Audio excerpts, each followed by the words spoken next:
আমরা একটা বইয়ের কথা বলছি, যেই বইটা যেই শহরকে নিয়ে, সেই শহরের না, বইয়ের ওনার সেই শহরের না। আজকে আমরা যেই দোকানটাকে ওই এলাকার বলে চিনি, সেই দোকানও আসলে ওই দোকানটা না। যেই বই নিয়ে লেখা হয়েছে, বাঙালি ভদ্রলোক লিখেছেন, সেটাও আসলে শেক্সপিয়ার কোম্পানির অনুবাদ না।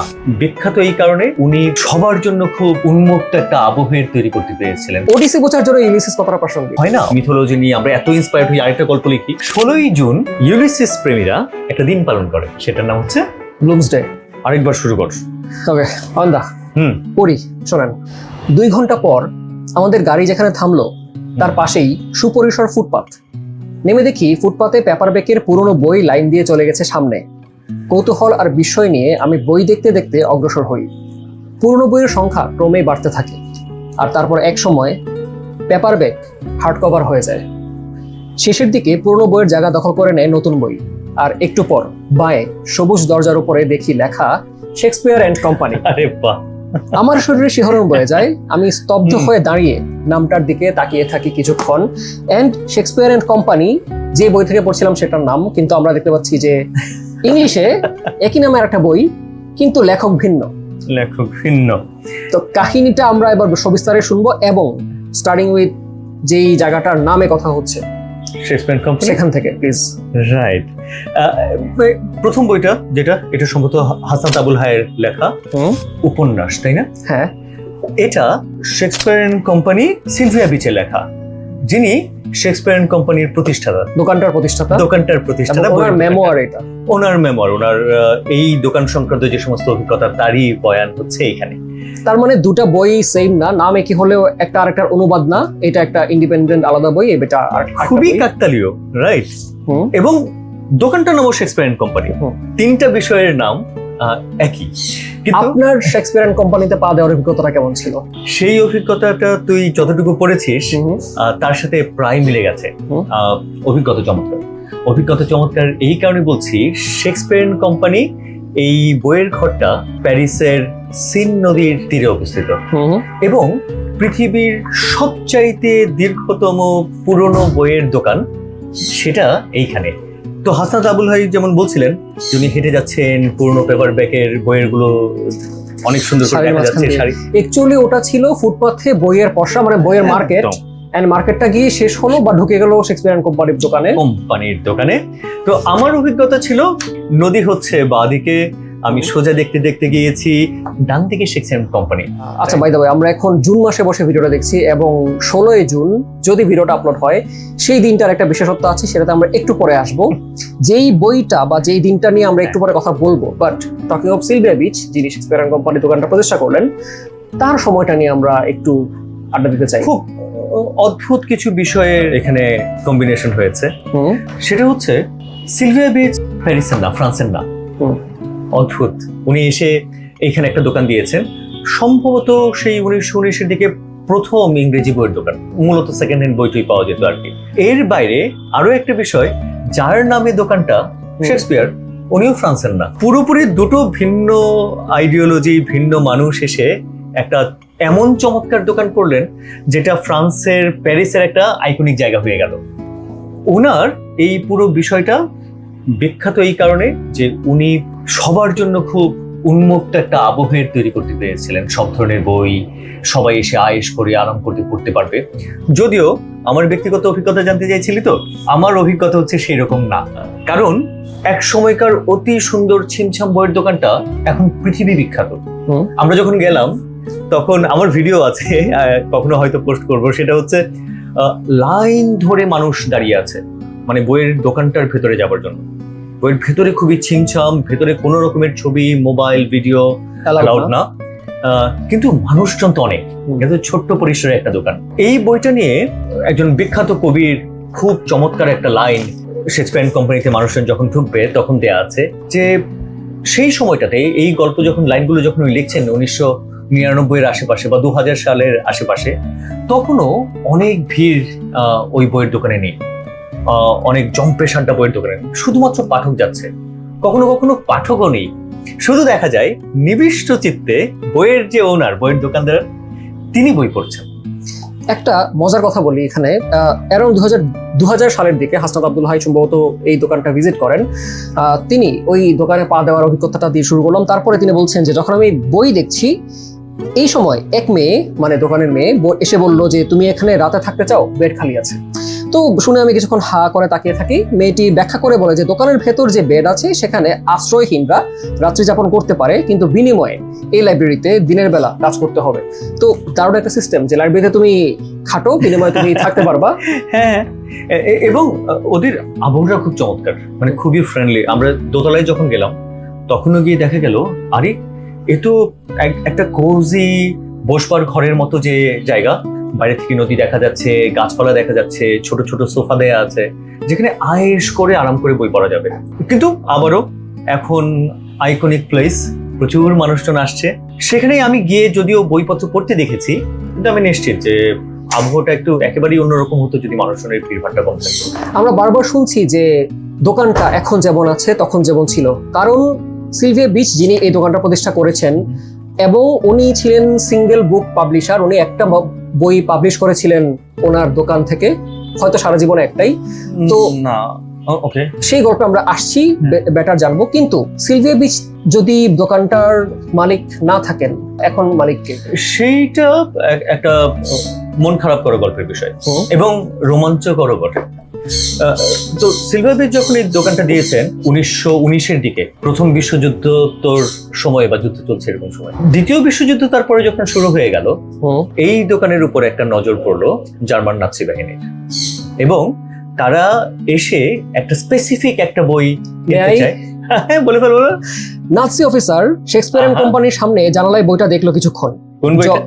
জয়েসের ফিনিগানস ওয়েক। রাইট। সো তারপর ভেতরে ঢুকে সিলভিয়াকে কর্কশ স্বরে বলল, বইটা আমি নিতে চাই। কোন বইটা? অফিসার পেছনে ঘুরে জানালার বইটা দেখিয়ে বলল। সিলভিয়া মনে মনে হাসলেন। ফিনিগানস ওয়েক পড়বে বর্বর নাৎসি অফিসার। তারপর বললেন ওটা দেওয়া যাবে না। ওয়াই? চিৎকার করে বলল অফিসার। রাগে তার নাক ফুলে উঠেছে। ওটা আমার পার্সোনাল কপি। সিলভিয়া বললেন। হ্যাভ অ্যানাদার, হুকুম দিল সে। আর কোনো কপি নেই। তারপর সিলভিয়া চিবিয়ে বললেন, তোমরা না এলে আনা যেত। মানে প্যারিসে তখন নাৎসি আগ্রাসন চলতেছে, সো বাইরে থেকে বই আনানো যাচ্ছে না। এটা বলেছিলেন, কিন্তু মনে মনে ততক্ষণে উনি বুঝে গেছেন যে এটা আসলে পরিণতি ভালো হবে না। হ্যাঁ, এবং ওরা যে পরবর্তী সময় আবার দলবল নিয়ে আসবে সেই বিষয়ে উনি নিশ্চিত ছিলেন। এন্ড হি ওয়াজ সেইং ইট যে I am going to close down your library, তোমার সব বই পুড়িয়ে ফেলা হবে। তো এই সব হুমকি টুমকি দিয়ে চলে গেল, এবং তারপরে সিলভিয়া এখানে লিখেছে, এইখানেই আছে ওই কাহিনী যে সিলভিয়া তারপরে দোকানটা বন্ধ করে এক রাতের মধ্যে, হ্যাঁ, মানে ঠিক বন্ধ করে দেননি, এক রাতের মাঝে সমস্ত বইপত্র সরিয়ে ফেলেন। এবং এরপরের যে গল্পটা সেটা হচ্ছে যে নাৎসি অফিসাররা আসে পড়ে এবং তাকে ধরেও নিয়ে যায় একটা সার্টেন পিরিয়ডের জন্য। এই বিষয়টা উনি আর মেনে নিতে পারেন, এবং তারপর বিশ্বযুদ্ধের পরে উনি সিদ্ধান্তই নেন যে উনি এই বইয়ের দোকান আর চালাবেনই না। তারপর আমি ভদ্রলোকের নাম ভুলে গেলাম, জর্জ হুইটম্যান অসাম হুইটম্যান। উনি পরবর্তী সময়ে সিলভিয়া বিচের অনুমতি নিয়ে, কারণ দোকানটা বন্ধ হয়ে গেছে, ওখানে কিছু ছিল না, ওই একই জায়গায় আরেকটা দোকান খোলা হয়, বইয়ের দোকান। সেই দোকানটার নামেও রাখা হয় শেক্সপিয়ার কোম্পানি, সেম প্লেসে। তো এখনকার মানুষজন যারা জানেন না এই মাঝখানের ইতিহাসটা, তারা যায়, তারা এটাই ভাবে যে সেটা সেই পুরনো শেক্সপিয়ার কোম্পানি, আসলে না। এবং এই ভদ্রলোকের কৃতজ্ঞতা প্রকাশের আরো একটা নমুনা বলি, উনি ওনার মেয়ের নাম রেখেছিলেন সিলভিয়ার নাম। এগুলো কি সব এই মেমোরি আপনি পড়ছেন? না, এইসব সিলভিয়া বিচ নিশ্চয়ই এই বিষয়ে জেনে এখানে লিখবেন না। ওনার এই বইটা প্রকাশ হয় ওনার মৃত্যুর আশেপাশের সময়ে। আচ্ছা, হ্যাঁ, আমরা একটা বইয়ের কথা বলছি, যেই বইটা যেই শহরকে নিয়ে, সেই শহরের না, বইয়ের ওনার সেই শহরের না। আজকে আমরা যেই দোকানটাকে ওই এলাকার বলে চিনি, সেই দোকানও আসলে ওই দোকানটা না। যেই বই লেখা হয়েছে, বাঙালি ভদ্রলোক লিখেছেন, সেই বইয়ের নামও হচ্ছে শেক্সপিয়ার কোম্পানি নামে, সেটাও আসলে শেক্সপিয়ার কোম্পানির অনুবাদ না। খুবই একটা আমরা একটু পেছনে চলে যাই, যখন দোকানটা প্রতিষ্ঠিত হলো সেই সময়টাতে আসলে অনেক মানুষ যারা প্যারিসের না, তারা প্যারিসে ফ্রিলি বিলং করতে পারছিলেন, বিকজ তখন একটা ওয়ার্ল্ড ওয়ার শেষ হয়েছে এবং আমেরিকান বা ব্রিটিশ, আইরিশ অনেক দেশীয় মানুষজন এসে এখানে মিলিত হয়েছে। আরেকটু পরে প্যারিসের লেফট ব্যাংকের রু দে লদিও লেখকদের কাছে জনপ্রিয় হয়ে উঠেছে দুটি বইয়ের দোকানের জন্য। প্রথমে এই রাস্তার 7 নম্বর দালানে লে মেইসো দু আমিয়ে দে লিভের নামের এক বইয়ের দোকান খোলেন ফরাসি নাগরিক আদ্রিয়ানা মনিয়ের। তার দোকানে ফরাসি ভাষার বই বেশি ছিল। বিদেশি লেখকদের যে বই ছিল সেসব ফরাসিতে অনুবাদ করা। এই কারণে নতুন এই বইয়ের দোকানে ফরাসি লেখকদেরই আসা যাওয়া শুরু করেন। তো এইখানে কিছুদিন পরেই এই দোকানটারই উল্টা দিকে একটা নতুন দোকান খোলা হয়, নাম শেক্সপিয়ার অ্যান্ড কোম্পানি। দোকানির নাম সিলভিয়া বিচ, এক আমেরিকান মেয়ে যে আদ্রিয়ানেরই বান্ধবী, এবং আদ্রিয়ানেরই সহায়তায় সে একটু একটু করে হচ্ছে নিজের দোকানটাকে সাজায় তোলে। তো ওই বর্ণনাটা খুবই সুন্দর। অ্যান্ড ইম্পর্টেন্টলি ওই সময় যেহেতু অনেক ইংরেজি ভাষীদের যাতায়াত হচ্ছে প্যারিসে, তাদের জন্য ইংরেজি ভাষার একটা বইয়ের দোকান হয়ে গেছিল শেক্সপিয়ার অ্যান্ড কোম্পানি। আমার মনে হয় এই বিষয়টা ভালো, তবে যারা শুনবেন শ্রোতা অথবা যারা দেখবেন তাদের জন্য আমার সবসময় রেফারেন্সই একটাই, যেই ভুলটা মানুষ প্রায়শই করে, সেটা হচ্ছে ইতিহাস আশ্রিত উপন্যাসের উপর বেস করে যখন ওনারা তথ্যের প্রামাণ্যতা অথবা সত্যতা বিচার করে তখন খুব মুশকিল হয়ে যায়। আমি নিশ্চিতভাবে বলতে পারি ভদ্রলোক যখন লিখেছেন উনি একটা সার্টেন রেফারেন্সের উপর বেস করে লিখেছেন, কিন্তু তারপরে তার কল্পনা আছে যার অনেকটুকুই হয়তো সত্যি না। সেই সব জায়গায় সিলভিয়া বিচের বইটা ভালো হতে পারে, উনি নিজে যেটা লিখেছেন। আপনার হাতে নেন ওটা, যেটা হচ্ছে না, আপনি তো এটার অর্ধেকটা পড়ছেন, সো হাউ ওয়াজ দ্যাট? এইটা একেবারেই ব্যক্তিগত মেমোয়ার এবং একজন তরুণীর যে অনেক আশা অনেক প্রত্যাশা নিয়ে এসেছেন তার হার না মানা সংগ্রামের একটা গল্প। সেখানে তার উত্থান, বিভিন্ন সাহিত্যিকদের সাথে অসংখ্য বিখ্যাত সাহিত্যিকরা তখন তরুণ ওই সময়, যেমন আর্নেস্ট হেমিংওয়ে আছেন এর মাঝে, ফিটজেরাল্ড আছেন, জেমস জয়েস আছেন, এজরা পাউন্ডের কথা বলতে হবে, রাইট, আদ্রেজিদ আছেন, ডক্টর স্টাইন আছেন, এইরকম আরেকজন। এই নামগুলো আমি যত পাচ্ছিলাম আমি হাইলাইট করে রাখছি যে এদেরকে কখনো পড়তে হবে। পিকাসো, তারপরে হচ্ছে টার্নার, গেন্সবরো, কনস্টেবল, সেজান, মাতিস, ব্র্যাক। না কিন্তু এইখানে আমি আবারও ফিরতে চাই। উৎসাহ জাগানোর জন্য ঠিক আছে, কিন্তু রেফারেন্স আর বুঝবার জন্য এই বইটি ফিরতে হবে, নয়তো অন্য কোনো নন ফিকশন স্টেটে আসুক আসল জায়গায়। আচ্ছা, একটা খুবই জরুরি প্রসঙ্গে আসতে হবে, সেটা হচ্ছে সিলভিয়া বিচ যখন প্রথম একটা বই প্রকাশ করলেন এবং ওই বইটাই তাকে প্রকাশক হয়ে উঠতে বাধ্য করছিল, সেটা হচ্ছে জেমস জয়েসের ইউলিসিস। যে বইটা বাই দ্য ওয়ে প্রতি সরস্বতী পুজোর আগে দাদা দেবীর পায়ের কাছে রাখে যে এই বইটা কোনো একদিন পড়ার সামর্থ্য হোক। এখনো পড়া শেষ হয় না, এত কঠিন একটা বই। কেন কঠিন? আমি প্রস্তুতি নিয়েছি 1.5 বছর। এখানে মিথ আছে, এখানে অনেকগুলো ভাষার শব্দের একটা ছোট্ট বাইরের কথা, সে হচ্ছে ওডিসি বোঝার জন্য ইউলিসিস কতটা প্রাসঙ্গিক হয় না? অনেক সময় পুরনো একটা মিথোলজি নিয়ে আমরা এত ইন্সপায়ার্ড হই, আরেকটা গল্প লিখি, সেই রকম স্ট্রাকচার নিতে পারে, কিন্তু James Joyce different level. Ulysses যখন প্রকাশ হয় তখন অনেক রকম বাধা পাচ্ছিল। ইউলিসিসের প্রথমত নিষিদ্ধ ছিল, অনেক নিষিদ্ধ ছিল। প্রথমে এটা নিষিদ্ধ হয়েছিল আমেরিকাতে যতটুকু জানি, যদিও আইরিশ লেখক জেমস জয়েস আমেরিকাতে 2টা পত্রিকা এটা প্রকাশের উদ্যোগ নেয়। প্রথম পত্রিকাটা 5 অধ্যায়ে প্রকাশ করার পর বন্ধ করে দেয় যে আমরা এই চাপ নিতে পারবো না। সমাজে প্রচন্ড এটার বিদ্রোহ হচ্ছিল, আপত্তি হচ্ছিল, কারণ ইউলিসিস কোট আনকোট অশ্লীলতায় ভরা। এবং দ্বিতীয় আরেকটা পত্রিকা তারা রিভোল্ট করে যে না, আমরা এটা ছাপা বই। 12 অধ্যায়ে ছাপায় ফেলার পরে তারা বাধ্য হয় জরিমানার মুখে পড়ে যে আমরা আর ইউলিসিস ছাপাতে পারবো না। ইউলিসিসটা অনেক সাহস করে, অনেক সংগ্রাম করে সিলভিয়া বিচ বের করেছিলেন। কিন্তু যেটা বলতে চাইছিলাম যে জেমস জয়েস এই বইয়ের গল্পটা তৈরি করেছিলেন 1904-এর কোনো এক জুন মাসের 16ই জুন, একদিনের গল্প এই পুরো বিষয়টা। এবং সেখানে মূল চরিত্র মাত্র 3টা। সেই 3 চরিত্রের ডাবলিন শহরে ঘুরে বেড়ানো, তাদের নানান রকমের চিন্তা ভাবনা, তাদের লাইফের রিলেশনশিপের কমপ্লিকেসি, এই নিয়ে এই পুরো বইটা।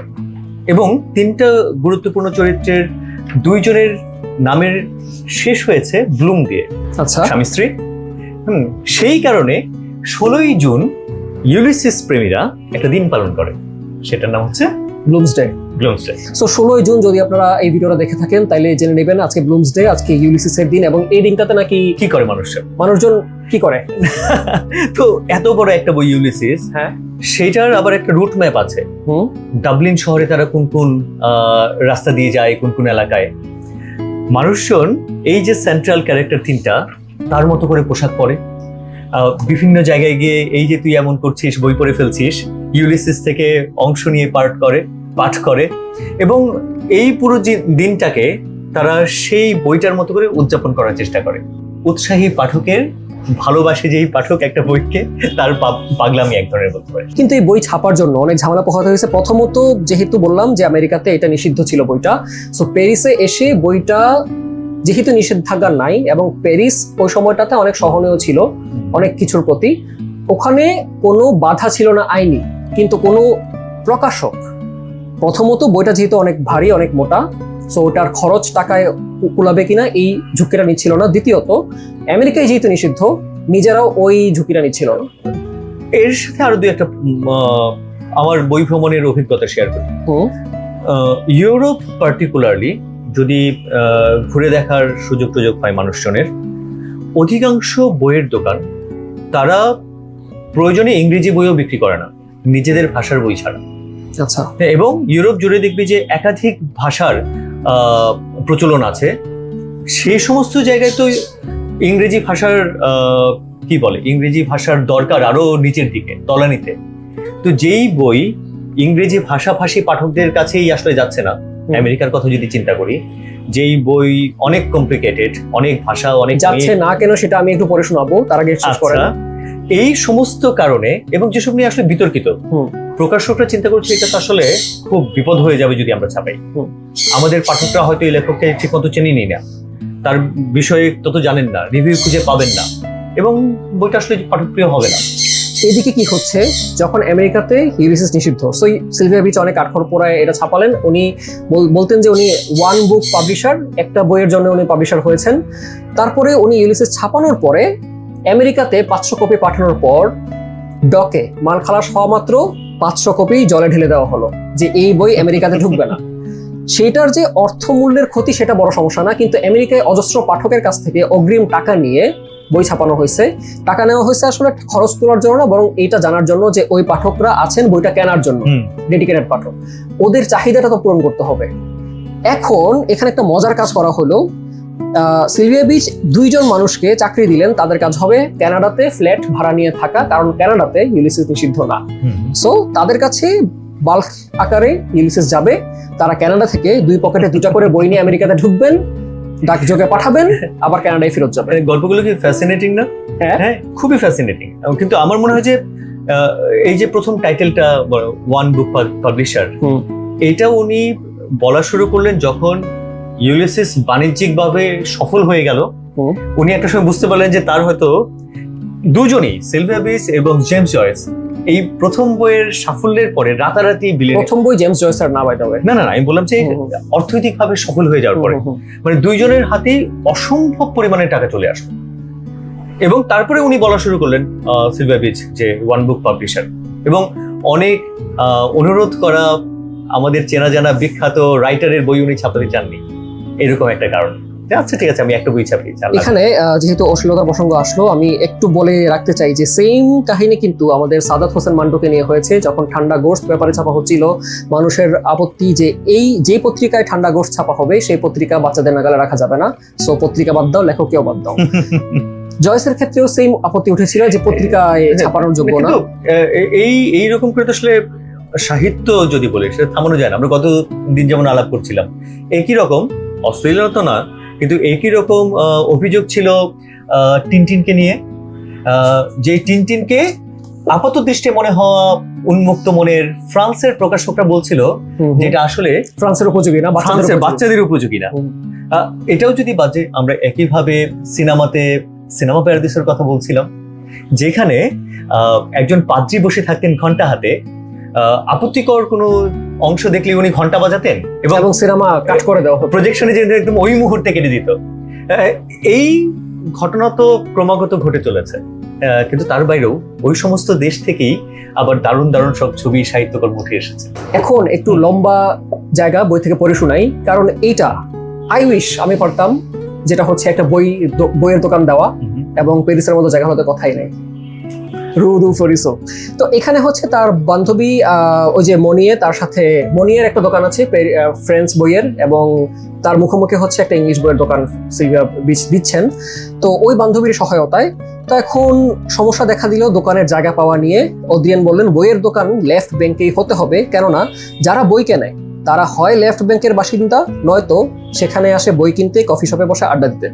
প্যারিসের লেফট ব্যাংক মানে বুদ্ধিজীবী আর পড়ুয়াদের এলাকা, সুতরাং তাদের প্যাট্রন হিসেবে পেতে হলে লেফট ব্যাংকে ঠিকানা চাই। তারপরে অনেক খুঁজে টুজে লেফট ব্যাংকে দোকান পাওয়া গেল না, রাইট ব্যাংকে গিয়ে হয়তো একটা দোকানের জায়গা পাওয়া গেল। সেখানে দোকান ভাড়া নেওয়ার পর সিলভিয়া মাকে টেলিগ্রাম পাঠালেন, বইয়ের দোকান খুলছি, টাকা পাঠাও। নিজের সঞ্চয়ের সঙ্গে মায়ের পাঠানো টাকা যোগ করে দোকান মেরামত, দেয়াল সিলিং মেরামত সবকিছু করা হলো। তারপরে যখন দোকানটা সাজানো হচ্ছে বইগুলা দিয়ে, তার বোন সাইপ্রিয়ান আমেরিকা থেকে পাঠালো আমেরিকান লেখকদের নতুন পুরনো সব বই। সিলভিয়া লন্ডনে গিয়ে 2 ট্রাঙ্ক ভর্তি বই কিনলেন। ও উল্লেখ্য, লন্ডনে চেরিং ক্রস রোডে তখন কিন্তু বিশ্বযুদ্ধের পরে মানুষ সস্তায় সব বই বেচে দিচ্ছে। মানে তখন আমেরিকা এবং সারা দুনিয়ার মানুষজন লন্ডন থেকে বই কাছে নিয়ে যাচ্ছে। প্যারিসে ইংরেজি বইয়ের দোকান খোলা হচ্ছে শুনে লন্ডনের সব বই বিক্রেতা সহযোগিতার হাত বাড়িয়ে দিলেন। কর্ক স্ট্রিটে গিয়ে সিলভিয়া এলকিন ম্যাথিউজে অর্ডার দিলেন ইয়েটস, পাউন্ড ও জয়েসের বইয়ের জন্য। সেই দোকান থেকে বেশ সস্তায় উইলিয়াম ব্ল্যাকের 2টি অরিজিনাল ড্রয়িং কিনলেন সিলভিয়া, তার দোকানে টাঙানো যাবে ভেবে। দোকানে শুধু বই না, গোল টেবিলে সাজিয়ে রাখলেন সাহিত্যের পত্রিকা, Little Review, The Egoist, Poetry, The Dial, New Republic ইত্যাদি। সিলভিয়া দেখলেন বইয়ের দোকানের কাজ এমন যে কখনো শেষ হয়েছে এ কথা বলা যাবে না।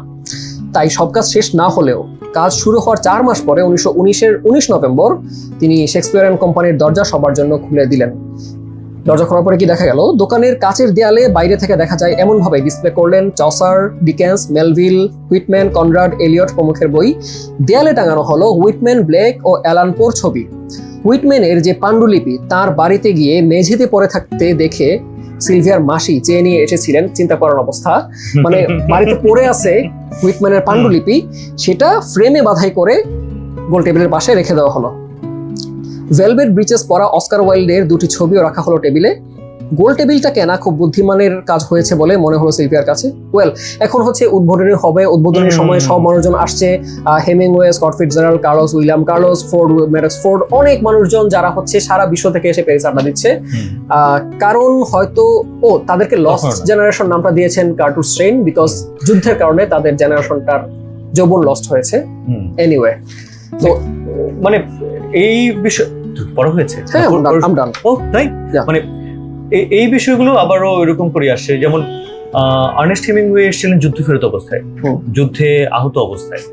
হ্যাঁ, এবং আমি গতদিন যে গল্পটার কথা বলছিলাম, যে লাইনগুলোর কথা বলছিলাম, খুব মিলে গেল এইগুলোর সাথে।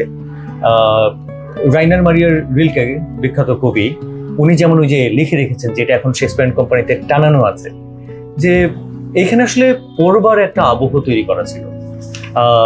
বড় সড়ো জানালার, কাছ ঘেরা জানালা, সেখান থেকে দারুণ দারুণ সব বই এবং এইচিং করা পেন্টিং, সেগুলো দেখা যেত। আর দেখা যেত দোকানের মালিককে যে বই পড়ছে। দারুণ একটা বিষয়। কখনো কুকুর, কখনো বিড়াল পাশে বসে আছে, বই পড়ছে, সে মনোযোগ দিয়ে বই পড়ছে। আর কুকুর বিড়ালও খুব আয়েসি।